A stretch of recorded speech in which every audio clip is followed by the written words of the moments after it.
All right, welcome back to The Explainer. Today we're breaking down an absolutely wild story. We're looking at how a totally ordinary kid took everyday, annoying frustrations and a terrifying lack of resources, honestly, and transformed them into a global empire that literally changed the world.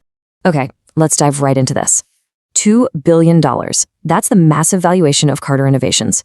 But here's the real kicker. The CEO behind this whole empire, he wasn't some veteran tech mogul with decades of Silicon Valley experience.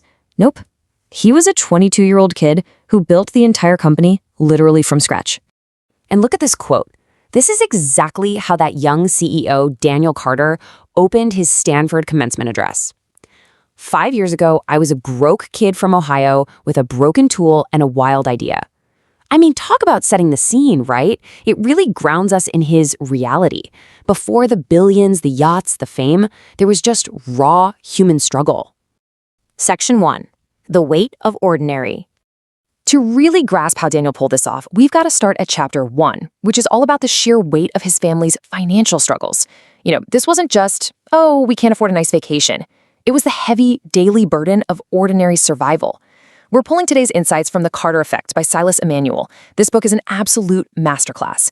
It gives us a front row seat to how you actually build and scale a business, perfectly capturing that mental shift from a mindset of total limitation to one of endless possibility. This comparison brilliantly illustrates the stark reality Daniel is facing. On the one hand, an absolute lack of capital. We're talking a devastating $2,400 eviction notice and a $50 science fair entry fee that he just couldn't afford. But on the other hand, an absolute abundance of real-world problems. Broken mailboxes, wobbly benches, failing tools. I mean, he was literally surrounded by things that just needed fixing. Section 2, from broken to breakthrough. Which brings us to the pivot point.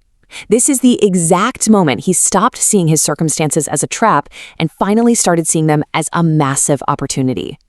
Daniel was watching his dad, a factory worker, struggling with a busted lawnmower and a totally inadequate wrench. His dad's calloused hands kept slipping just because he didn't have the right tools. And seeing that frustration sparked a question that changed the game. What if problems were just inventions waiting to happen? Right then, he envisioned this single multi-tool, something that could adjust to different sizes, pump air, even grip jars, the whole shebang. Now, as you probably know, innovation is rarely easy. Case in point, Daniel's first prototype literally exploded at school. Yeah, it shattered a chemistry lab window and brought on a whole wave of public humiliation from his classmates. He was ready to throw in the towel, but his dad told him, quitting is the only real failure. Everything else is just learning. How great is that? So Daniel pivoted, he hit the library, studied up on metal fatigue, and painstakingly engineered a much safer, thoroughly tested version of the tool. Section 3, winning the pitch. That resilience led him straight into taking this new, refined prototype into a super high-stakes environment. Let's look at this timeline and trace his rapid ascent, because it's pretty wild. First, he enters a local science fair. Now, he doesn't win first place, but he does meet a crucial mentor, Dr. Marcus Valdez. Then, step 2, under Dr. Valdez's guidance, they actually form a partnership to redesign the prototype into something truly marketable. And finally, step 3, this catapults him straight to the wildly intimidating National Young Innovators Championship, where he's suddenly surrounded by all these teenage prodigies. At that championship, you've got other kids pitching, self-driving scooters and AI home automation. And Daniel? He goes with what we call the everyman pitch. He just stood on stage and authentically talked about his dad's calloused hands.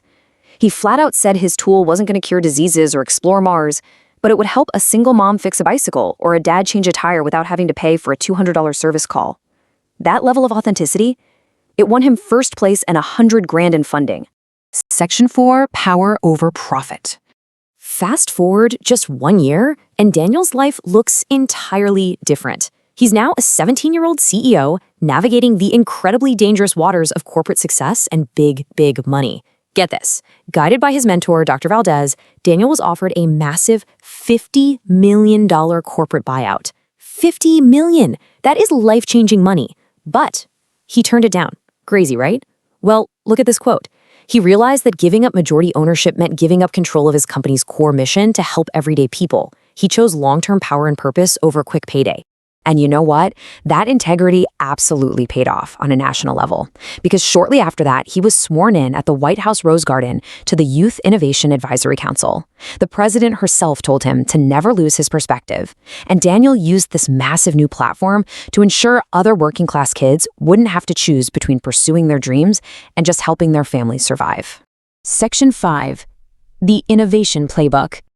All right, let's pivot the explainer here. We're moving from Daniel's personal story to the concrete, actionable business lessons extracted straight from the appendix of Silas Emanuel's book.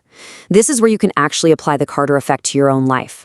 We've got 7 core principles here for turning a garage idea into a real, sustainable empire.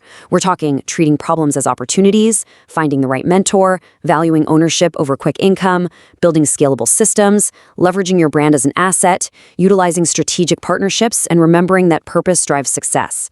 Let's go ahead and break down a few of the most important ones. Now, what's super interesting about these steps is how they formalize Daniel's exact process.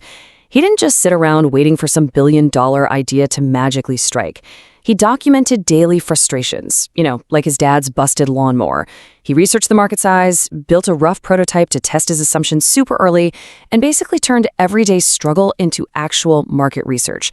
It makes you wonder, how many daily frustrations do you run into that could actually be your next big breakthrough? Okay. So creating a great multi-tool made Daniel successful, sure. But building systems, that's what allowed him to scale to $2 billion. To do this, you literally have to document everything so processes can run entirely without you. You hire people who inherently think in systems, you automate repeatable tasks, and you measure the metrics that actually matter for predicting future success. You're building the machine that builds the product.